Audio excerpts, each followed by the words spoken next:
There were chemical diagrams on the posters on the walls on the waiting room. It seemed appropriate at the time. Still life abstractions of the processes which had already begun to break down your nerves and your muscles in the next room. I crammed diazepam as I once crammed for chemistry examinations. I am revising my options for a long and happy life.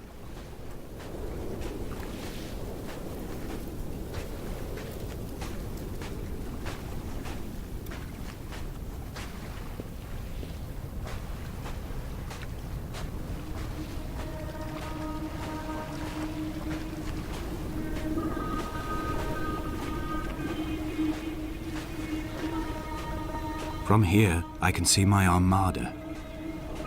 I collected all the letters I'd ever meant to send to you, if I'd have ever made it to the mainland, but had instead collected at the bottom of my rucksack, and I spread them out along the lost beach. Then I took each and every one, and I folded them into boats. I folded you into the creases, and then, as the sun was setting, I set the fleet to sail. Shattered into 21 pieces, I consigned you to the Atlantic, and I sat here until I'd watched all of you sink.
When Paul keeled over dead on the road to Damascus, they resuscitated him by hitting him in the chest with stones gathered by the roadside.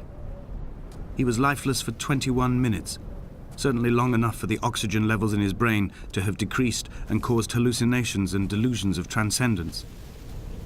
I'm running out of painkillers, and the moon has become almost unbearably bright.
I've begun my voyage in a paper boat without a bottom. I will fly to the moon in it.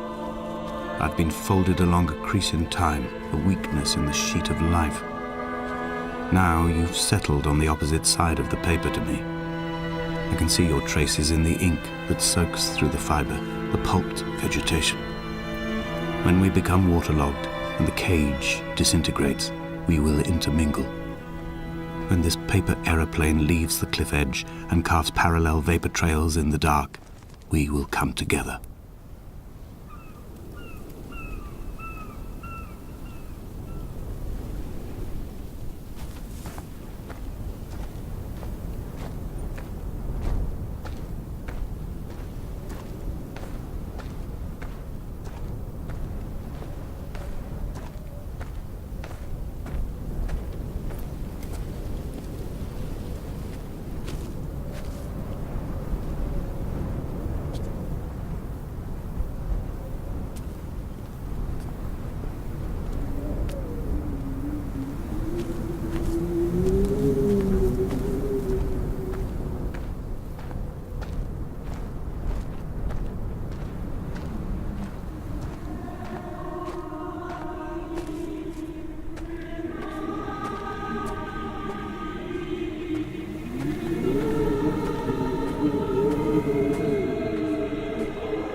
If only Donnelly had experienced this, he would have realized he was his own shoreline, as am I.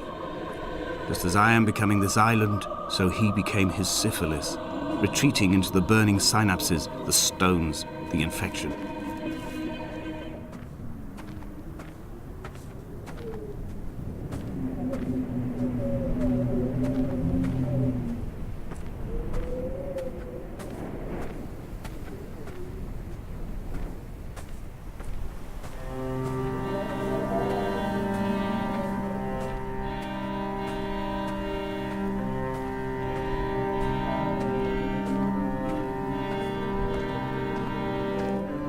The stones in my stomach will weigh me down and ensure my descent is true and straight. I will break through the fog of these godforsaken pills and achieve clarity. All my functions are clogged, all my veins are choked. If my leg doesn't rot off before I reach the summit, it will be a miracle. There are 21 connections in the circuit diagram of the anti-lock brakes. There are 21 species of gull inhabiting these islands. It is 21 miles between the Sandford Junction and the turn-off for home. All these things cannot, will not be a coincidence.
He was not drunk, Esther.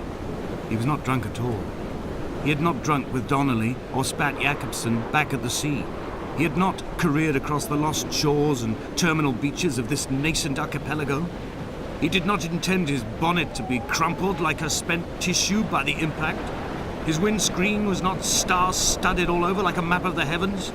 His paintwork etched with circuit diagrams, strange fish to call the gulls away. The phosphorescence of the skid marks lighting the M5 all the way from Exeter to Damascus.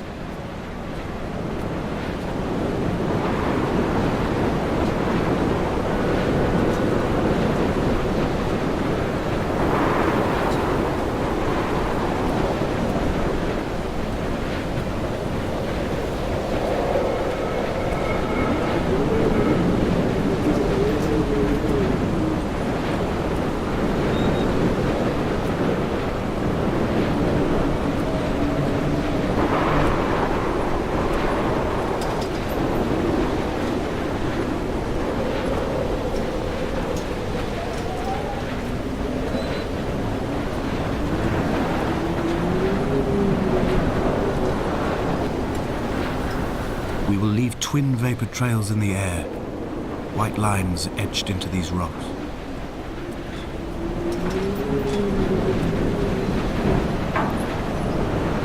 Dear Esther, I have burnt my belongings, my books, this death certificate. Mine will be written all across this island. Who was Jakobsen? Who remembers him? Donnelly has written of him, but who was Donnelly? Who remembers him? I have painted, carved, hewn, scored into this space all that I could draw from him. There will be another to these shores to remember me. I will rise from the ocean like an island without bottom, come together like a stone, become an aerial, a beacon that they will not forget you. We have always been drawn here. One day the gulls will return and nest in our bones and our history. I will look to my left and see Esther Donnelly flying beside me. I will look to my right and see Paul Jakobsen flying beside me. They will leave white lines carved into the air to reach the mainland, where help will be sent.